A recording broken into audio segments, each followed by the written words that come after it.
Estimados hermanos, muy buenas noches. Estamos contentos de seguir nuestra serie de temas, Revelación de Esperanza. Y esta noche, el título de del mensaje de esta noche es Imperios en conflicto. ¿Cómo enfrentar el futuro con mayor confianza? Pero antes de empezar, vamos a tener una palabra de oración. Padre amado, te damos gracias porque tú siempre vas delante de nosotros. Y sabemos, Señor, que en esta noche tú nos refrescarás la memoria y nos convencerás aún más de que tú eres el que tienes el control de este mundo y que contigo podemos caminar con confianza. Bendícenos y acompáñanos y que tu Espíritu Santo sea con cada corazón que en esta noche está escuchando tu palabra. En el nombre de Jesús. Amén. Hermanos, buenas noches. Yo les pregunto en esta noche, ¿qué padre no ha mirado a los ojos de su recién nacido y ha hecho la siguiente pregunta? ¿Qué tendrá el futuro deparado para mi pequeño? ¿Será el mundo un lugar seguro en donde mis hijos y nietos podrán crecer? ¿Hay alguien en control de este mundo? ¿Hay algún lugar confiable en el cual podemos encontrar información acerca del futuro? ¿En quién podemos verdaderamente confiar? La Biblia nos dice en Deuteronomio capítulo 29, versículo 29, que las cosas secretas pertenecen a Jehová, nuestro Dios, pero las reveladas son para nosotros y para nuestros hijos para siempre, a fin de que cumplamos todas las palabras de esta ley. ¿Saben? Hace más de 2500 años atrás, Dios reveló uno de sus secretos a un rey antiguo, el cual era pagano. Y el mensaje que Dios le reveló es para nosotros y para nuestros hijos también hoy. Nos da esperanza y confianza en que el destino de este mundo está en las manos de Dios y un día Él pondrá fin a la enfermedad, el sufrimiento, la guerra, la pobreza y la muerte. Esta noche haremos un viaje a través de la historia para descubrir los planes de Dios para con este mundo. Nuestro lema, recordemos, para estas reuniones es: si está en la Biblia, yo lo creo. Si no está de acuerdo con la Biblia, no es para mí. El estudio de esta noche demostrará esta verdad. La palabra de Dios es absolutamente infalible. Vayamos atrás en el tiempo, alrededor de unos 600 años antes de Cristo, al dormitorio de un antiguo rey. Una noche, el rey Nabucodonosor, el rey del antiguo imperio babilónico, tuvo un sueño. Cuando despertó, no podía recordar el sueño, pero sabía que debía ser más que un sueño ordinario. En fin, era un sueño enviado por Dios, detallando la historia por los próximos 2,5 milenios. Dice ahí en Daniel capítulo 2, versículo 1, en el segundo año del rey de Nabucodonosor, tuvo Nabucodonosor sueños. Seguimos leyendo, y se turbó su espíritu y se le fue el sueño. El rey estaba grandemente tribulado. Él llamó a sus sabios, a los magos, a los astrólogos, a los encantadores y a los caldeos, y los llamó al palacio real y les dijo a ellos: díganme qué soñé anoche y cuál es su significado. ¿Cuál es el significado de mi sueño? Y los sabios le respondieron ahí en Daniel 2:4, Rey para siempre vive. Cuenta el sueño a tus siervos y te daremos la interpretación. El rey Nabucodonosor se molestó y les dijo: no recuerdo lo que soñé. Dios misteriosamente lo eliminó de su mente. Y el rey continuó: Decidme pues el sueño y su interpretación. En otras palabras, les está diciendo, no pretendan saber lo que en realidad no saben. Se supone que son capaces de ver el futuro. Demuéstrenmelo ahora. Díganme lo que soñé. Pero los caldeos protestaron ahí en el versículo 10. No hay hombre sobre la tierra que pueda declarar el asunto al rey. Y eso era verdad. No había nadie sobre la tierra que pudiera hacer lo que el rey estaba pidiendo. Solo el Dios de los cielos podía revelar lo que el rey había soñado en la intimidad de su dormitorio. Solo el Dios de los cielos puede revelar acertadamente con precisión el futuro. Las noticias de pronto del edicto del rey le llegaron a Daniel. Daniel no era un psíquico, Daniel, pero era uno de los hombres sabios del rey. Cuando Daniel preguntó por qué iba a ser matado también, Arioc, el capitán de la guardia del rey, le contó la historia del sueño. Entonces Daniel entró a donde el rey le dijo: Rey, concédeme tiempo, déjame orar y pedirle al Dios de los cielos, y el Dios de los cielos me revelará el sueño que tuviste en tu dormitorio. El Dios de los cielos me revelará el futuro a mí. Yo regresaré y te explicaré lo que soñaste. En una visión nocturna, Dios le reveló el sueño y su interpretación a su siervo Daniel, en respuesta a la oración que Daniel había hecho. Los misterios de Dios son explicados a hombres y mujeres que oran, así como Daniel oró. En Daniel capítulo 2, versículo 23, dice: a ti, Dios de mis padres, te doy gracias y te alabo porque me has dado sabiduría y fuerza.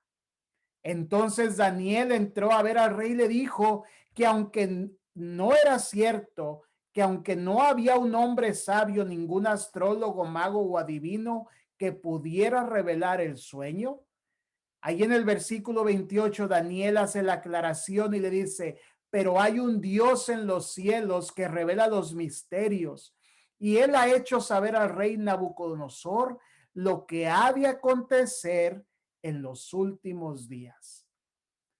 Así que esta profecía nos lleva por la corriente del tiempo, nos lleva desde el tiempo de Daniel a través de las naciones de Babilonia, de Medopersia, de Grecia, Roma, y nos lleva hasta los imperios divididos de Europa.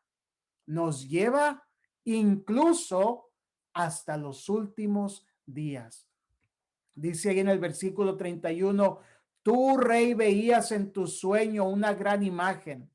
Esta imagen era muy grande y su gloria muy sublime. Estaba en pie delante de ti y su aspecto era terrible. En el versículo 32, la cabeza de esta imagen era de oro fino, su pecho y sus brazos de plata, su vientre y sus muslos de bronce, sus piernas de hierro, sus pies en parte de hierro y en parte de barro cocido. Versículo 34. Estabas mirando hasta que una piedra fue cortada, no con mano, e hirió a la imagen en sus pies de hierro y de barro cocido y los desmenuzó. Versículo 35. Entonces fueron desmenuzados también el hierro, el barro cocido, el bronce, la plata y el oro, fueron como tamo de las eras del verano. Y se los llevó el viento sin que de ellos quedara rastro alguno. Y seguimos leyendo, pero la piedra que hirió a la imagen se hizo un gran monte que llenó toda la tierra. Versículo 36, pero antes dice ahí versículo 35, pero la piedra que hirió a la imagen se hizo un gran monte que llenó toda la tierra. Versículo 36 sigue diciendo Daniel, este es el sueño, también la interpretación de él diremos en presencia del rey. Y sigue Daniel expresando y contándole la interpretación, versículo 37. Tú, oh rey, eres rey de reyes.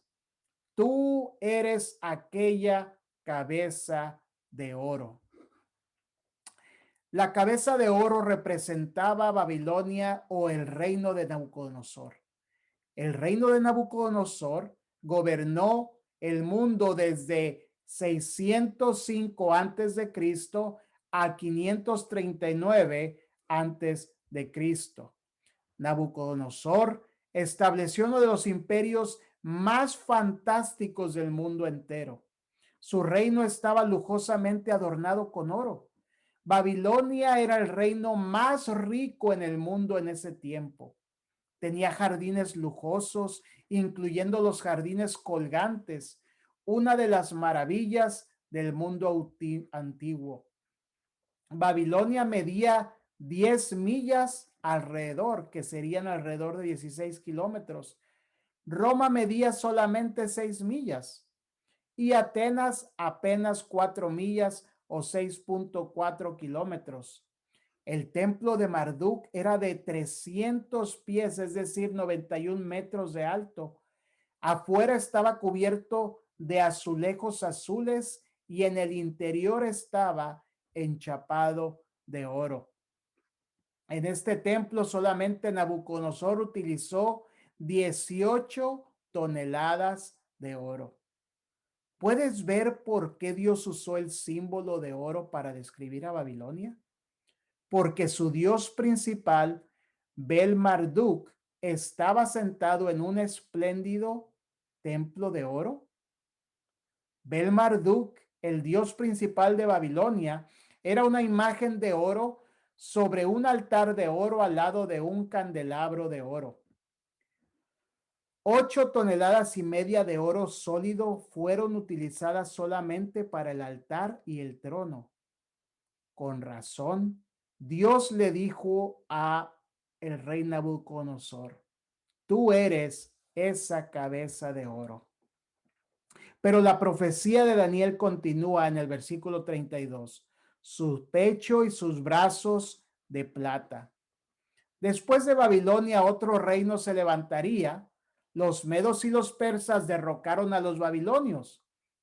No tienes que intentar adivinar el significado de la profecía, solamente mírala en Daniel capítulo 2, versículo 39. ¿Qué representan el pecho y los brazos de plata? Dice ahí en el versículo 39, después de ti se levantará otro reino. La profecía bíblica predijo que la nación de Babilonia no duraría para siempre. Otro reino se levantaría. La historia revela exactamente cómo esto ocurrió.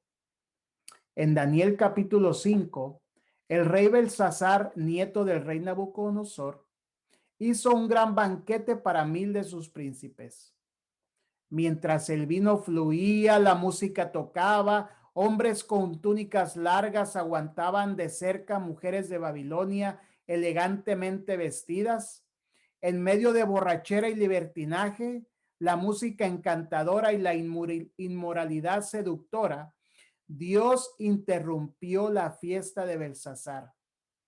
Una mano sin sangre escribió en el muro las siguientes palabras. Mira lo que escribió esta mano y la cual lo vio el rey Belsasar. Dice: Mené, contó Dios tu reino y le ha puesto fin. Tekel, que significa pesado has sido en balanza y fuiste hallado falto. Perez, tu reino ha sido roto y dado a los medos y a los persas. La interpretación de Daniel puede ser verificada en cualquier buen libro de historia acerca de Babilonia. Darío, el general de los ejércitos de los reinos combinados de Media y Persia, derrocó el reino orgulloso de Babilonia. Sin embargo, Daniel no fue el único que predijo esto. De hecho, Dios mencionó a Ciro aproximadamente 150 años antes de que éste hubiera nacido. Miren esta asombrosa profecía escrita por el profeta Isaías alrededor del año 680 antes de Cristo. Ahí en Isaías capítulo 45, versículo 1 dice, así dice Jehová a su ungido, a Ciro, al cual tomé por su mano derecha para sujetar naciones delante de él y desatar los lomos de reyes para abrir puertas delante de él, puertas que no se cerrarán. Y esto es exactamente lo que ocurrió. Sus soldados cavaron canales para desviar y secar el río Éufrates y marchar por debajo de las murallas de Babilonia y entrar adentro de la ciudad. La Biblia, hermanos, querido que me escuchas, no es un libro ordinario. Cuando tú y yo abrimos la palabra de Dios, estamos abriendo la palabra del Dios viviente. Sus profecías son verdaderas. El siguiente, un tercer imperio ilustrado por los muslos de bronce, se levantaría, dice en el versículo 39 de Daniel capítulo 2, después de ti se levantará otro reino inferior al tuyo, y luego un tercer reino de bronce, el cual dominará toda la tierra. Y sabes, según la historia, Alejandro el Grande dirigió a su ejército con su armadura de bronce, con sus cascos de bronce, pectorales de bronce, escudos de bronce y con espadas, manijas de bronce. Los ejércitos griegos dominaron el mundo. Así es que ahorita vamos Babilonia, Medo-Persia, que fue el segundo reino, y el tercer reino, que es Grecia. Pero yo te pregunto a ti, ¿será acaso que Grecia iba a dominar al mundo para siempre? Allí en el versículo 40 dice, y el cuarto reino será fuerte como el hierro. El gran historiador inglés Edward Gibbon, aunque no era un cristiano ni creyente en la Biblia, escribió en la decadencia y la caída del Imperio Romano, dice, las imágenes de oro, plata o bronce que podrían servir para representar las naciones y sus reyes fueron rotas sucesivamente por la monarquía de hierro en Roma. Y sabes, de hecho, eso ocurrió. Roma dominó al mundo desde el 168 antes de Cristo hasta el 476 después de Cristo. Por lo tanto, fue en los días de Roma que Jesucristo nació como un bebé. José y María huyeron del imperio opresivo romano y viajaron hacia Egipto. Jesús fue juzgado por un gobernador romano y crucificado por los soldados romanos. Por más de 500 años, Roma parecía ser invencible. Su bandera ondeaba desde las Islas Británicas hasta el Golfo Pérsico, desde el Océano del Norte hasta el desierto de Sahara, desde el Atlántico hasta el Éufrates y más allá. Fue no de los imperios más grandes del mundo. Pero ¿qué predijo la Biblia? Mire lo que dice ahí en el versículo 41. Lo que viste de los pies y los dedos, en parte de barro cocido de alfarero y en parte de hierro, será un reino dividido. La Biblia no predijo un quinto imperio que se levantaría a gobernar después de Roma. Predijo un imperio dividido. Ningún otro imperio mundial seguiría a Roma.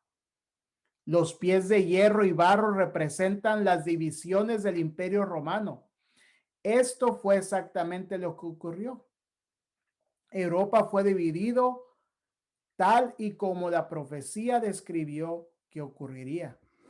Las tribus bárbaras atacaron Europa occidental a mediados del cuarto siglo.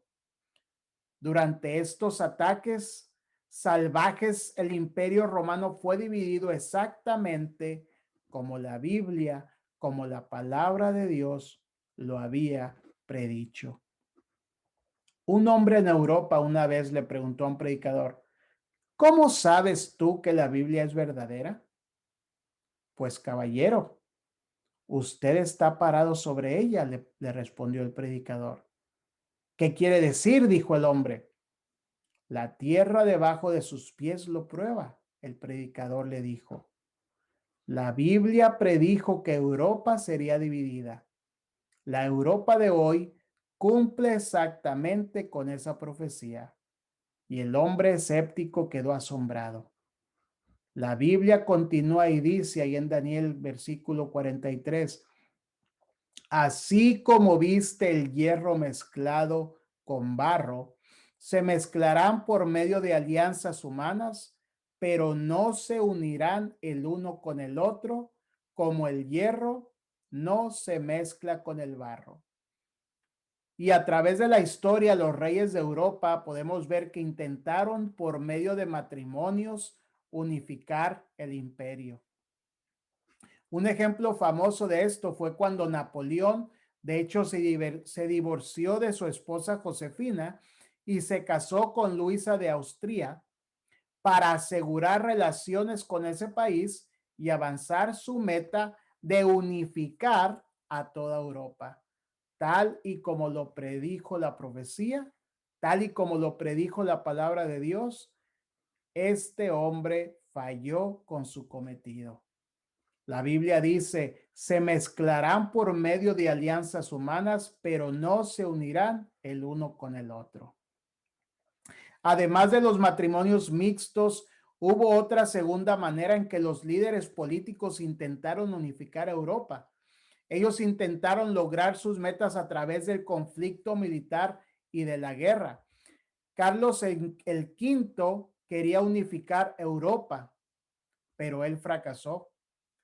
Carlo Magno quería unificar Europa, pero también fracasó. Napoleón trató de unificar a toda Europa, pero también fracasó. Napoleón escribió en su diario una descripción de sus planes ambiciosos. Habrá una sola Europa, habrá solamente una moneda, habrá solamente un idioma, habrá solamente un gobierno sobre toda Europa. Pero cuando Napoleón, estos eran sus sueños, pero cuando Napoleón fue derrotado en la batalla de Waterloo en junio del 1815, él dijo, Dios Todopoderoso es demasiado para mí. Saben, hermanos, los ecos de una profecía antigua escrita cientos de años antes hablaba a los corazones en nuestros tiempos. La Biblia es acertada porque es la palabra de Dios. Y todos los intentos por unificar a Europa por cualquier cantidad de tiempo tendrán que liderar con estas pocas palabras de una profecía antigua que dice allí, pero no se unirán el uno con el otro.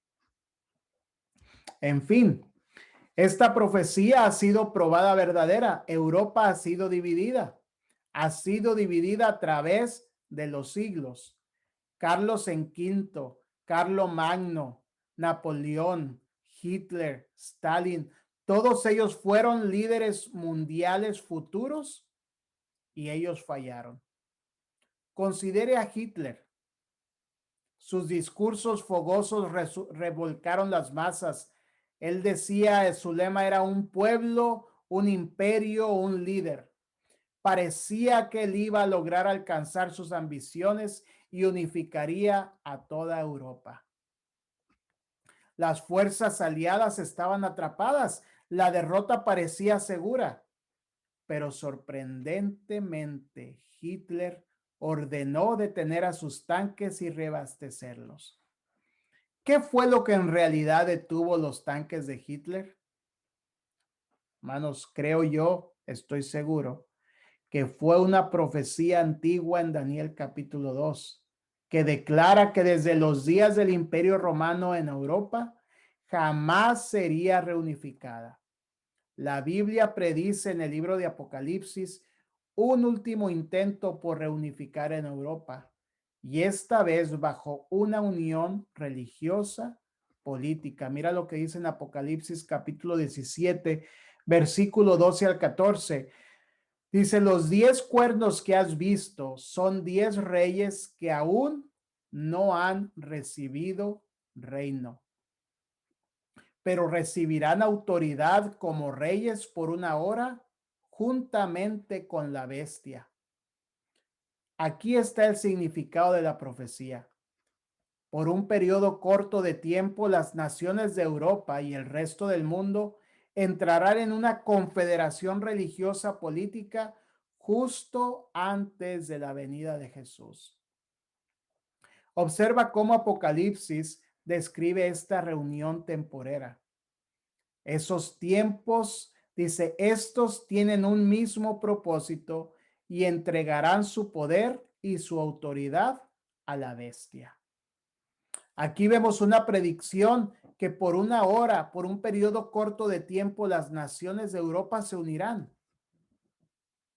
Y yo te pregunto a ti, ¿será acaso que hay movimientos en Europa para unirlo en este actualmente en el presente? La bandera, que es el símbolo del mercado común en Europa, es muchas voces, un solo pueblo. El euro es el resultado de un esfuerzo que busca establecer una moneda única para Europa. Apocalipsis nos dice que habrá este intento de unificar a las personas políticamente para preparar el poder de la bestia que los unirá religiosa y políticamente bajo un gran sistema. ¿Qué pasa si la guerra, los conflictos alrededor del mundo son combinados con las hambrunas y los fracasos económicos? ¿Y qué pasaría si la idea es presentada dulcemente de la siguiente manera?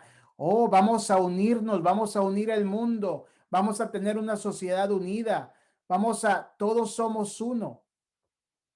La Biblia dice, estos tienen un mismo propósito. Entregarán su poder y autoridad a la bestia. Pelearán contra el Cordero y el Cordero los vencerá. La razón por la cual no estamos interesados en un reino terrenal es porque Jesús nos ha prometido un reino celestial. Esta predicción en Apocalipsis 17 dice, porque Él es Señor de señores y Rey de reyes, y los que están con Él son llamados y elegidos fieles. La historia ha seguido la profecía de Daniel capítulo 2 como un plano, como un mapa, y lo continuará haciendo. Las obras políticas de este planeta no son al azar.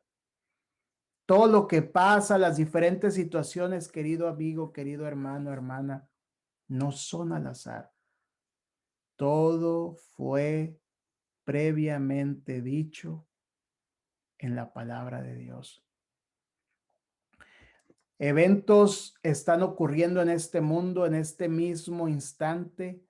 Son una señal de que Jesucristo, el Rey de Reyes, está a punto, pronto de regresar. Y querido, querida, su regreso es la única esperanza para un mundo parado sobre pies de hierro y barro, a punto de ser desmenuzados. La profecía de Daniel sobre la imagen y la profecía de Apocalipsis nos señalan adelante hacia un nuevo tiempo. Dice el versículo 34 de Daniel capítulo 2, Estabas mirando hasta que una piedra fue cortada, no con mano, e hirió a la imagen en sus pies de hierro y de barro cocido y los desmenuzó. Allí en el versículo 44 dice, el Dios del cielo levantará un reino que jamás será destruido. Yo te pregunto a ti, ¿cuál es la roca que destruye la imagen? La roca de los siglos, nuestra roca eterna, Cristo Jesús. No podemos tener confianza en reinos terrenales, en gobiernos, en diferentes países que se levantan y se caen. Todos son temporeros y son ilusorios, pero sí podemos poner nuestra confianza en el reino de Dios que jamás fallará. Dice, desmenuzará y consumirá a todos estos reinos y permanecerá para siempre. Quiero decirte que la esperanza viene en camino. Hay ayuda que ya viene en camino. La roca fue cortada sin manos. El reino sobrenatural de Cristo vendrá y derrumbará todos los reinos de este mundo.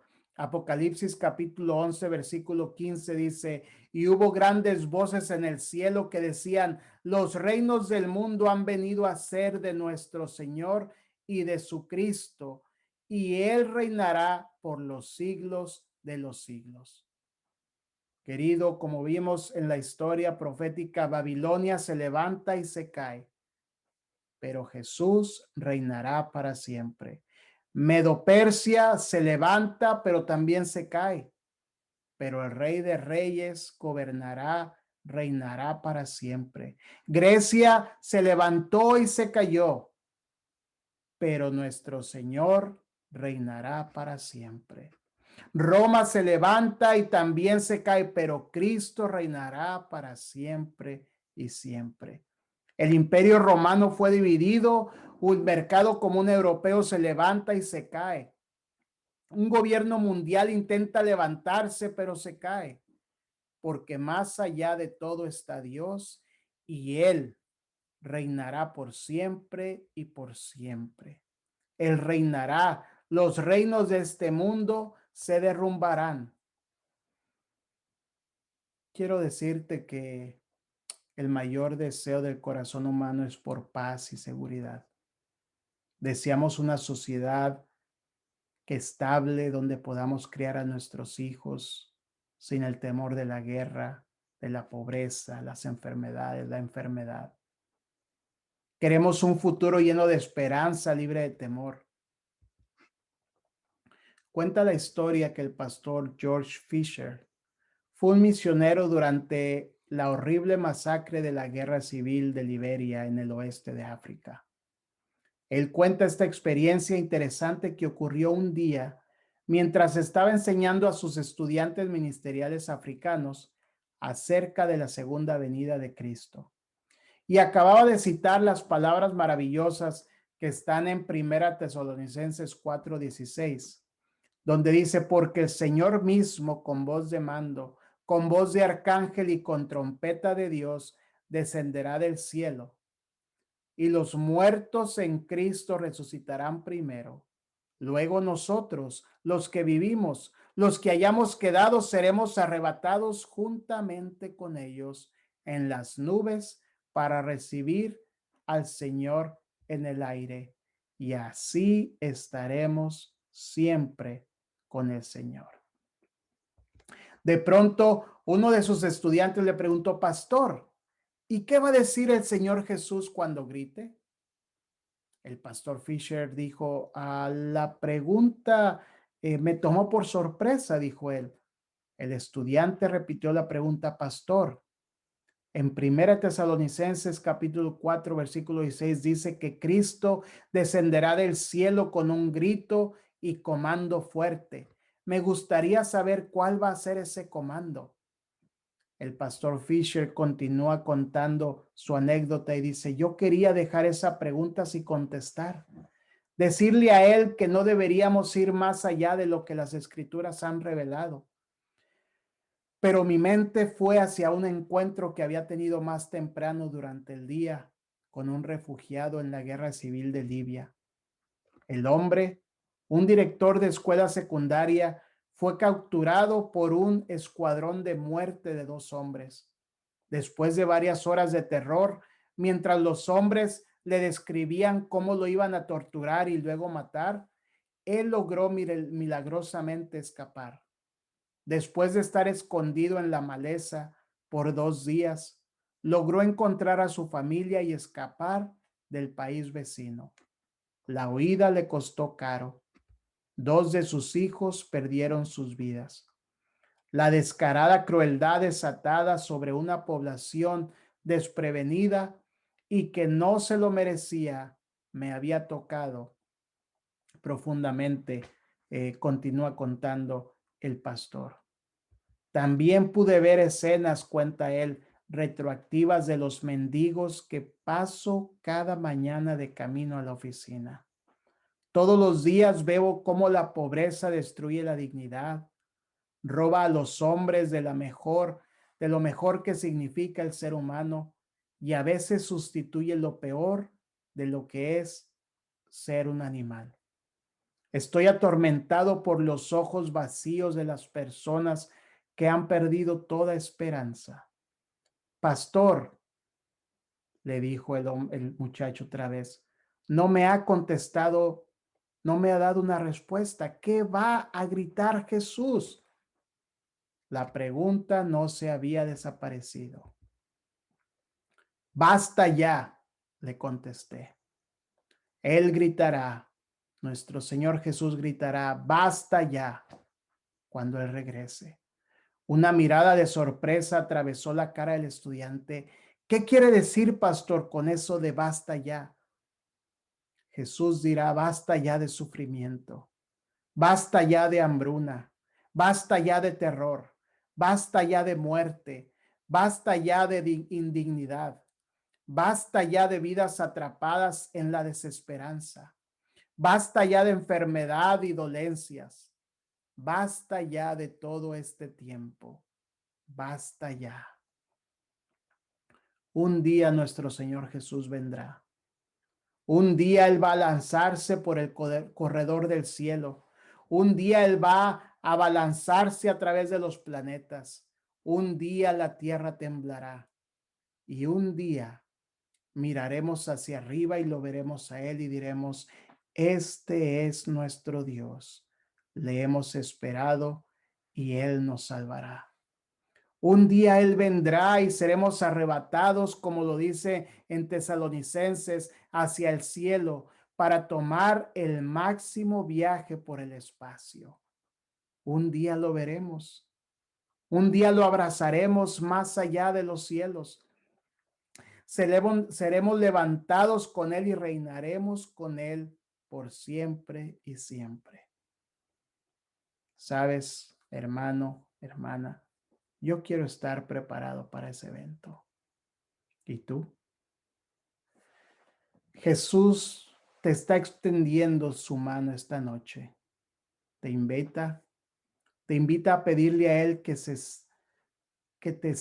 siente en el trono de tu corazón para que tú puedas sentarte en un trono eterno. Escoge hoy a hacer el compromiso de descubrir seriamente de qué verdaderamente se trata Cristo y su reino. Solo levanta tu mano ahí donde estás para invitar a Jesús y decirle, Señor Jesús, quiero que te sientes en el trono de mi corazón, porque quiero un día estar en el trono contigo por la eternidad. Y no solamente eso, quiero verte, quiero abrazarte, quiero estar con mis seres amados, quiero estar contigo, Jesús, y entender más de ese amor, de esa paciencia, de ese perdón y de ese amor para conmigo y para los seres amados. Oremos. Padre amado, en esta noche Tú conoces los corazones que están escuchando y que han escuchado tu palabra, tu mensaje, tus promesas de que tú vienes pronto. Y Señor, de que el mundo, el cielo no va a ser igual sin la presencia de cada uno de mis hermanos y mis hermanas que me están escuchando en este momento. Ayúdanos a estar listos. Señor, te invitamos a que tú seas el Rey de Reyes en el trono de nuestro corazón. Te invitamos, Señor, para que tú gobiernes nuestra vida, nuestros pensamientos, y que pronto podamos estar contigo, podamos levantar las manos al cielo y decir, este es nuestro Dios, le hemos esperado y Él nos salvará. Señor, permite que al terminar y al nosotros dormir, descansemos con la seguridad de que tú vienes pronto y de que nosotros hemos hecho el compromiso de vivir una vida contigo. En el nombre de Jesús. Amén. Que Dios te bendiga y nos vemos la próxima ocasión.